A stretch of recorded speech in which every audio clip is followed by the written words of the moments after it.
Qué alegría que podamos encontrarnos nuevamente para que podamos reunirnos y estudiar la palabra de Dios.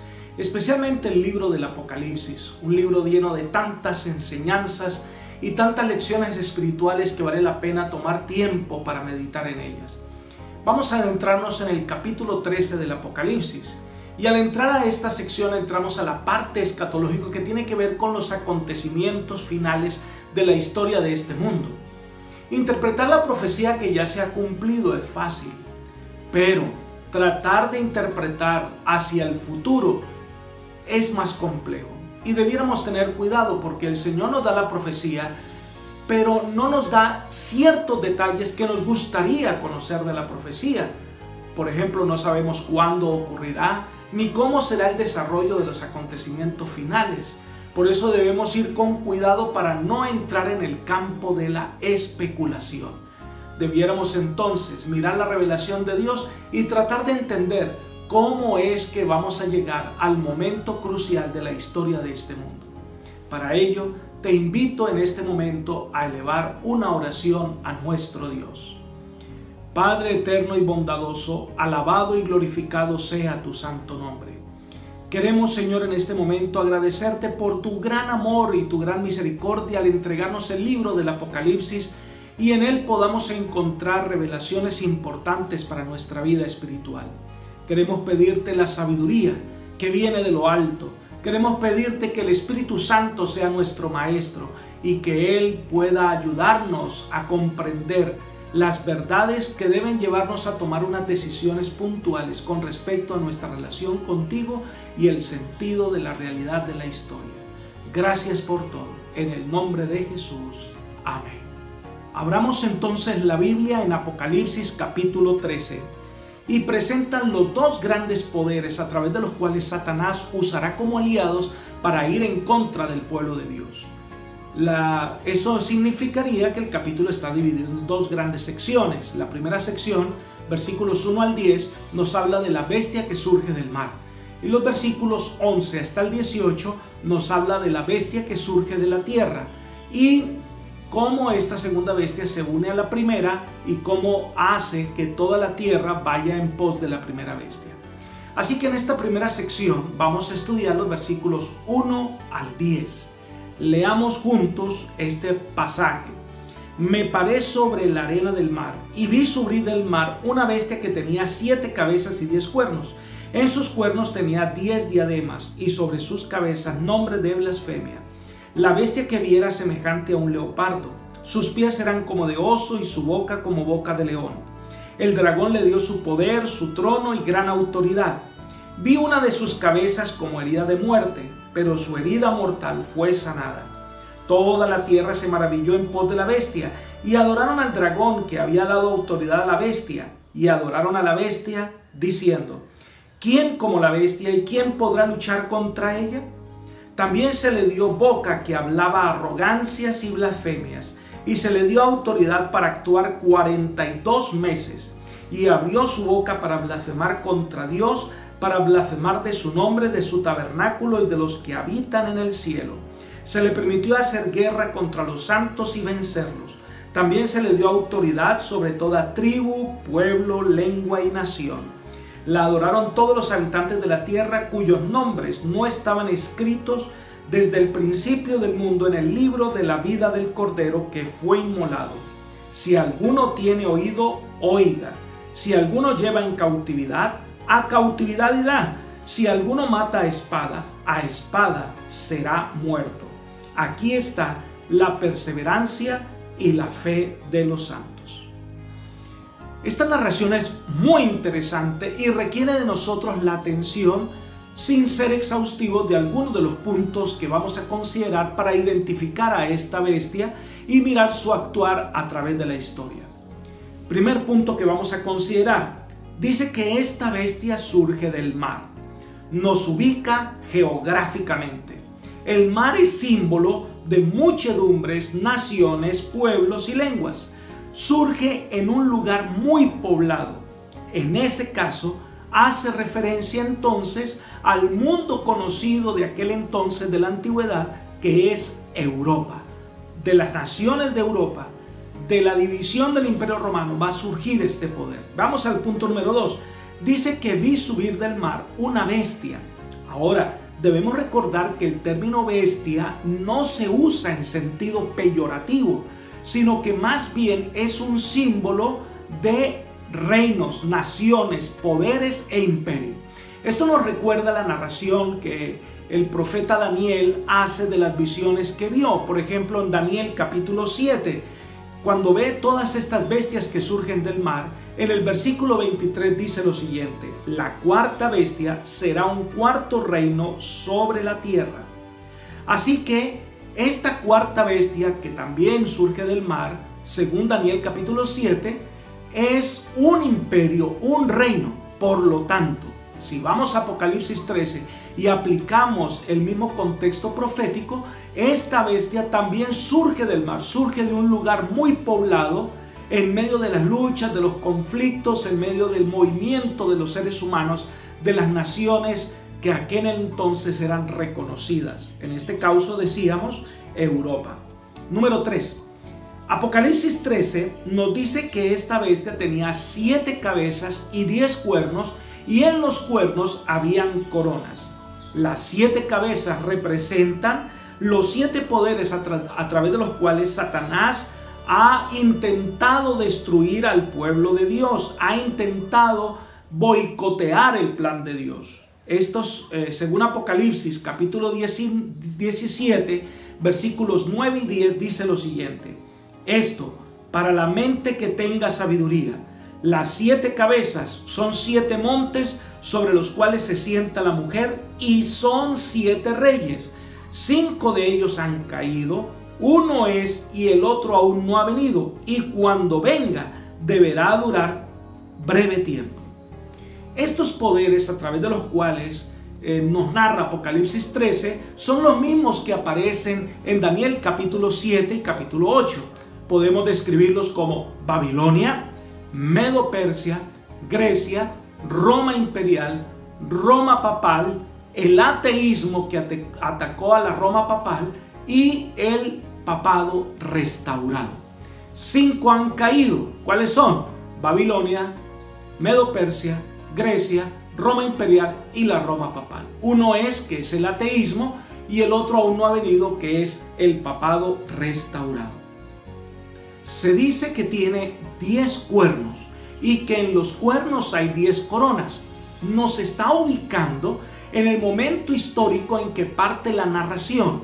Recuerden que en Daniel capítulo 7 se nos dice que el imperio romano iba a ser dividido y que iban a surgir 10 reyes, ¿verdad? Que es lo que nosotros conocemos como Europa.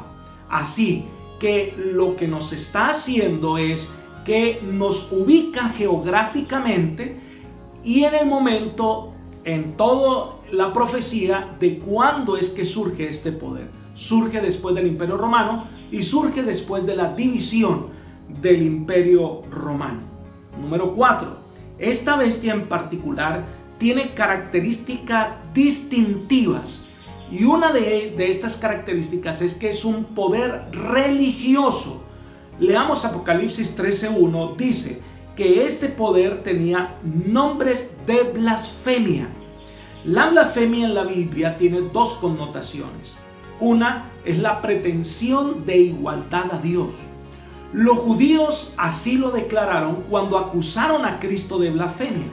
Vayamos al Evangelio según San Juan capítulo 10 versículo 33 y leamos.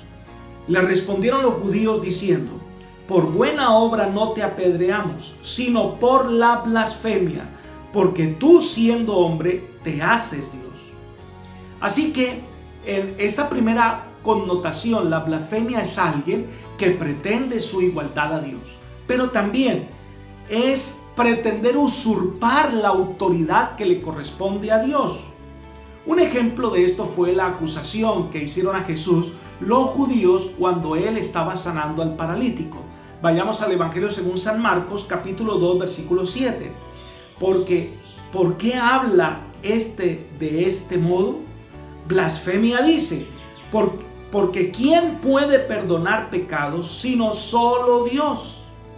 Así que cuando dice que este poder tiene nombre de blasfemia, quiere decir que en su actuar, su carácter, la forma en que él actúa, pretende una posición y usurpa una posición que solo le corresponde al Dios eterno, a más nadie. En quinto lugar, siguiendo la narración, versículo 2 de Apocalipsis 13, la bestia que viera semejante a un leopardo, sus pies serán como de oso y su boca como boca de león. El dragón le dio su poder, su trono y gran autoridad. Al ver esta narración, nos damos cuenta la manera en que esta descripción de esta bestia nos ubica en el marco histórico donde nosotros debemos tomar a partir de la interpretación de este capítulo y de esta bestia. ¿En qué momento histórico está ubicado? Dice que ve una bestia y comienza en sentido inverso a Daniel capítulo 7. Comienza con el leopardo, sigue con el oso y termina con el león. Daniel capítulo 7 comienza con el león y termina con la gran bestia. Daniel 7 nos dice que el león alado representa a Babilonia, el oso representa a Medo-Persia, el leopardo representa a Grecia y la bestia espantosa que surge del mar representa a la Roma imperial, que después se divide en 10 reinos. Así que de esta manera nos está ubicando geográficamente y nos está ubicando también en el momento histórico. Pero además se nos dice que se le dio su trono y su autoridad. Solo hay un trono que queda vacío en ese momento específico de la historia, entre la transición del Imperio Romano a la división en Europa. Y el único trono que queda vacío es el trono de Roma. Así que lo que estamos viendo es una transición de la Roma imperial a la Roma cristiana, que va a tener ahora una autoridad grande y suprema que se le da, que es autoridad civil y autoridad religiosa. Debemos siempre recordar que el surgimiento de la Roma cristiana y el surgimiento del catolicismo tiene sus raíces en Roma. Por eso se dice es una iglesia católica, apostólica y romana. Mira lo que dice este historiador llamado A. Flick. Dice: de las ruinas de la Roma política emergió el gran imperio moral en la forma gigante de la iglesia romana. Otro escritor, Mariano Grondona, en Visión del 17 de noviembre de 1978, en la página 43, narra lo siguiente: reflexionemos ante este grandioso rito que reside la muerte y la sucesión de los pontífices. Y yo recordaba el otro día la advertencia que el gran teólogo luterano Paul Tillich dirigió a los estudiantes de su curso sobre la historia del pensamiento cristiano. No hay que olvidar que la Iglesia Católica es también romana, que recogió la herencia del Imperio Romano. La Iglesia es católica, apostólica y romana. ¿Tan romana?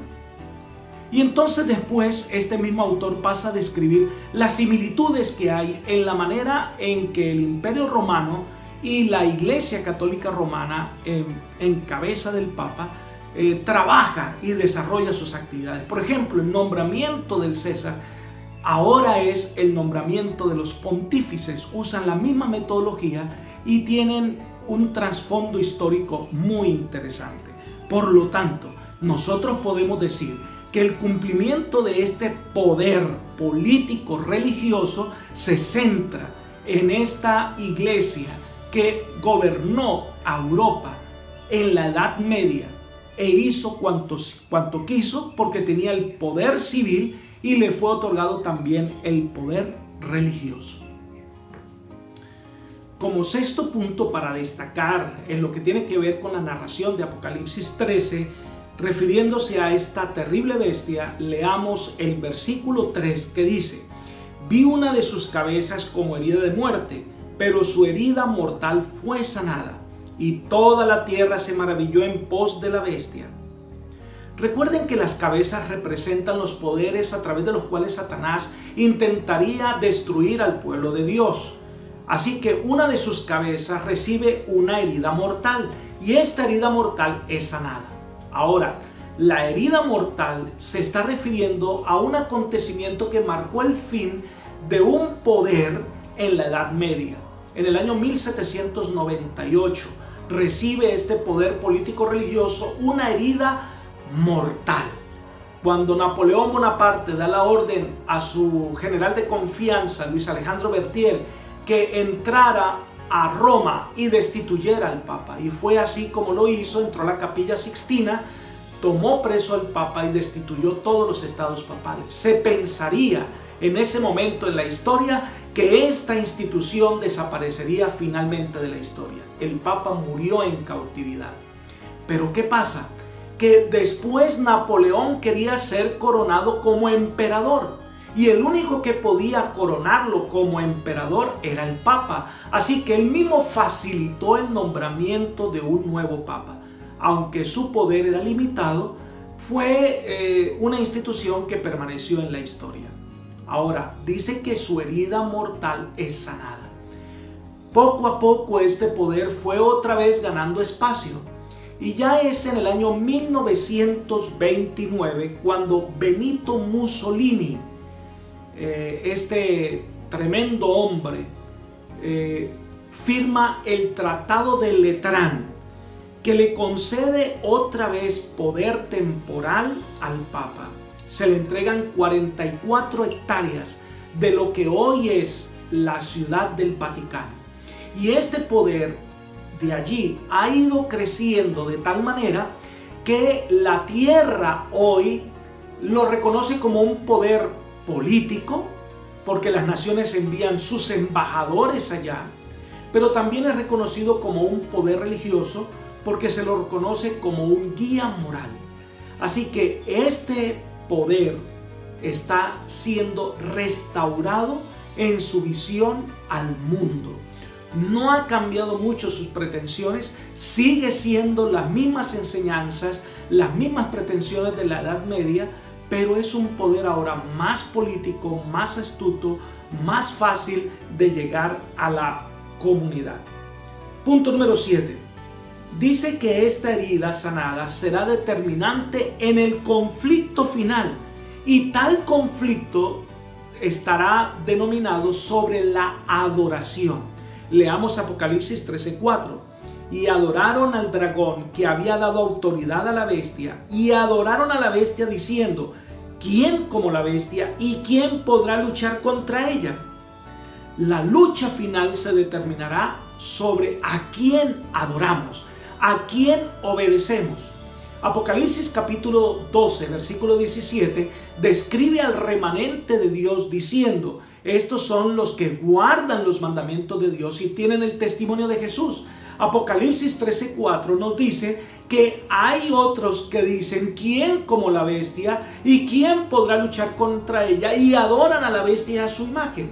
Ahora, este sentido de adoración tiene que ver con algo que reclama adoración, que reclama reconocimiento, que es el resumen de su autoridad, el resumen de lo que ellos pretenden. Por supuesto, los fieles hijos de Dios que describe Apocalipsis 12 guardan los mandamientos de Dios. Al guardar los mandamientos de Dios que aparecen en Éxodo capítulo 20, pues guardan el cuarto mandamiento que requiere la observancia del día sábado. Al adorar el sábado reconocemos a nuestro Dios como el creador. Ahora, esta institución político-religiosa ha pretendido imponer su propio día de adoración, contradiciendo el mandato expreso de nuestro Dios.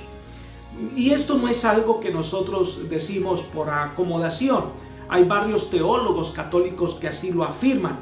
Por ejemplo, Henry Tourville, en su escrito sobre definición de doctrina en forma de pregunta y respuesta, afirma lo siguiente. Pregunta: ¿cómo puede probar usted que la Iglesia tiene poder para ordenar la observancia de festividades y días religiosos? Respuesta: por el mismo acto de cambiar el sábado por el domingo, como lo reconocen los protestantes. De esta manera ellos se contradicen gentilmente a sí mismos al guardar estrictamente el domingo, mientras quebrantan la mayor parte de las otras festividades de la iglesia. Ahora, los hijos de Dios levantan la bandera de la adoración a Dios diciendo: nosotros adoramos el día del Señor. Y este poder levanta su propia bandera y tiene sus propios seguidores diciendo: nosotros adoramos el día del sol, el día domingo. Y volvieron el día del sol un ente cristiano generalizado en el mundo. Y esto va a dar, por supuesto, el desenlace de la crisis final.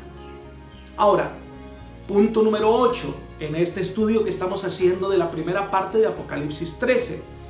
A partir del versículo 5, el profeta nos ofrece una cantidad de características que nos ayudan a reafirmar la identificación del poder representado por la bestia. Leamos el versículo 5. También se le dio boca que hablaba arrogancias y blasfemias, y se le dio autoridad para actuar por 42 meses. Lo primero que tenemos de esta narración es recordar la descripción también de un poder que en Daniel capítulo 7 y capítulo 8 se lo llama el poder del cuerno pequeño. Y este poder del cuerno pequeño también recibió autoridad, también recibió una boca que hablaba grandes cosas y tenía nombres de blasfemia. Es el mismo poder que se describe en Apocalipsis capítulo 13. Ahora, ¿en qué consisten estas blasfemias? Versículo 6 dice lo siguiente: abrió su boca para blasfemar contra Dios, para blasfemar de su nombre, de su tabernáculo y de los que habitan en el cielo. Esa blasfemia están dirigidos a tres. Número 1, están dirigidos contra Dios. Tiene que ver entonces que este poder va a pretender autoridad igual a la de Dios o pretender usurpar el lugar que le corresponde a Dios. Esto es muy claro, ¿verdad?, en las pretensiones de este poder político religioso. Leamos la obra católica del siglo XVIII, la Prompta Biblioteca, volumen 6, página 25 al 29. Uno de sus apartes dice: el Papa es de una dignidad tan grande y es tan excelso que no es un mero hombre, sino como si fuera Dios y el vicario de Dios. El Papa es como si fuera Dios sobre la tierra, único soberano de los fieles de Cristo, jefe de reyes, tiene plenitud de poder y a él le ha sido encomendado por Dios omnipotente la dirección no solo del reino terrenal, sino también del reino celestial. Estas afirmaciones, por supuesto, son en contra de la autoridad de Dios. Pretende una autoridad que Dios no le ha otorgado ni le ha delegado, pero pretende asimismo autodominarse en el lugar de Dios. Ahora, dice que las blasfemias también son, en segundo lugar, contra el tabernáculo. Nosotros sabemos por el estudio que ya hemos hecho de las trompetas y de lo que estudiamos sobre los sellos y las iglesias, que Jesús se encuentra en el santuario celestial y allí está ministrando en favor de los seres humanos.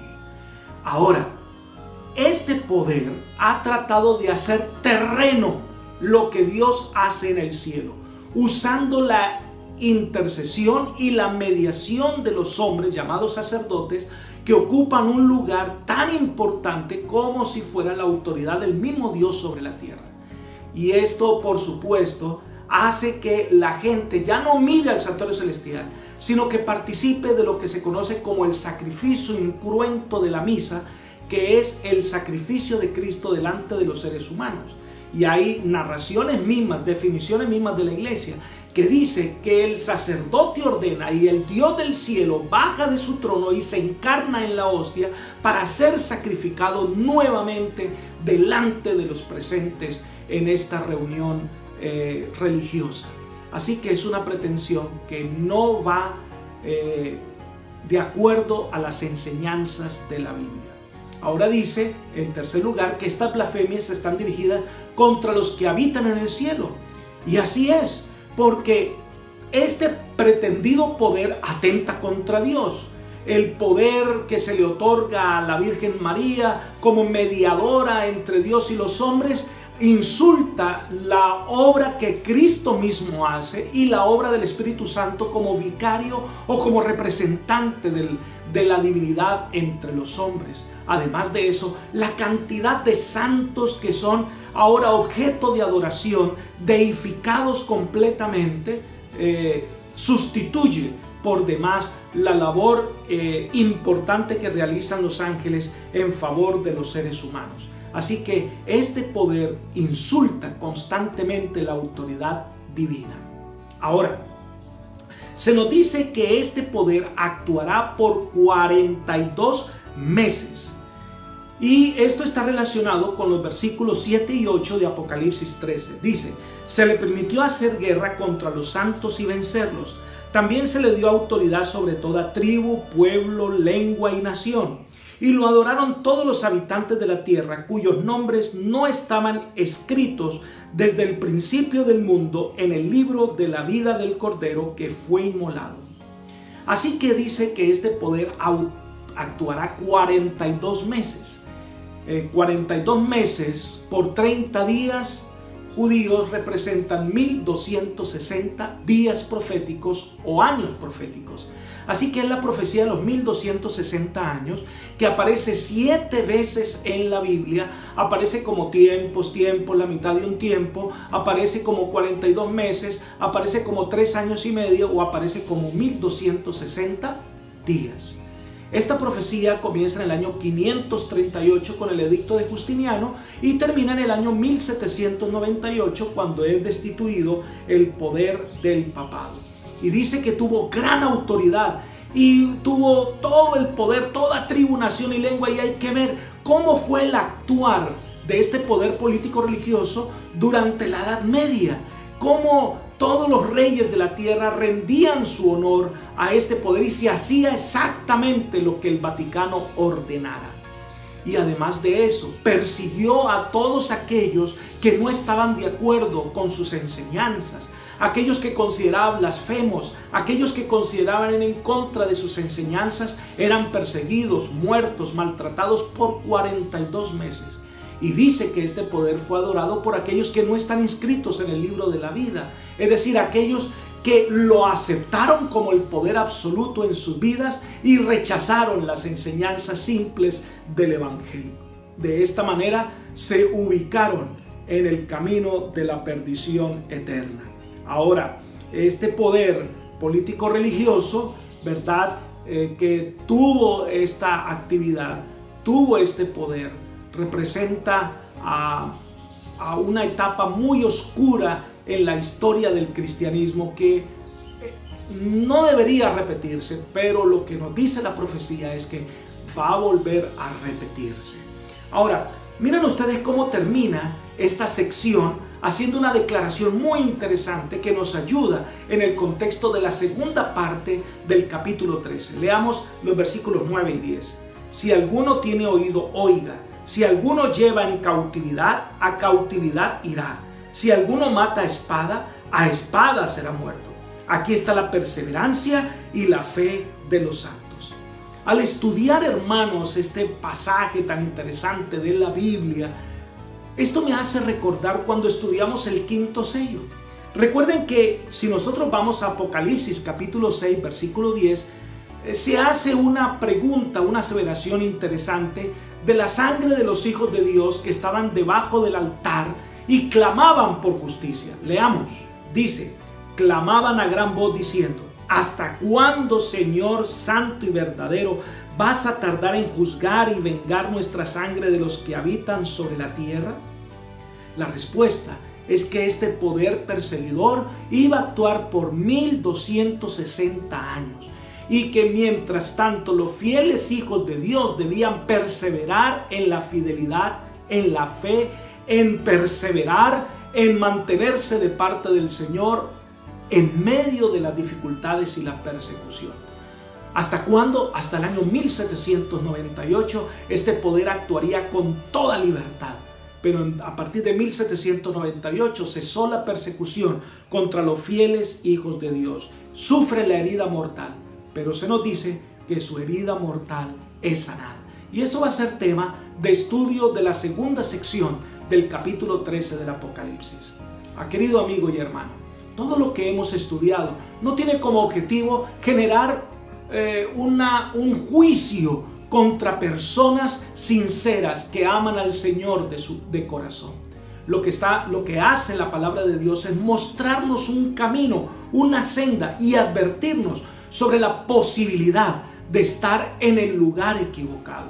El Señor es muy claro en presentar en su palabra mensajes de esperanza y salvación, y hace un llamado a todos los fieles hijos de Dios que, reconociendo las palabras de Cristo, que reconociendo los mandatos del Señor, pueden entonces ahora tomar conciencia de su estado, venir al Señor en busca de perdón y salvación. Y el Señor es amplio en perdonar y salvar a las personas.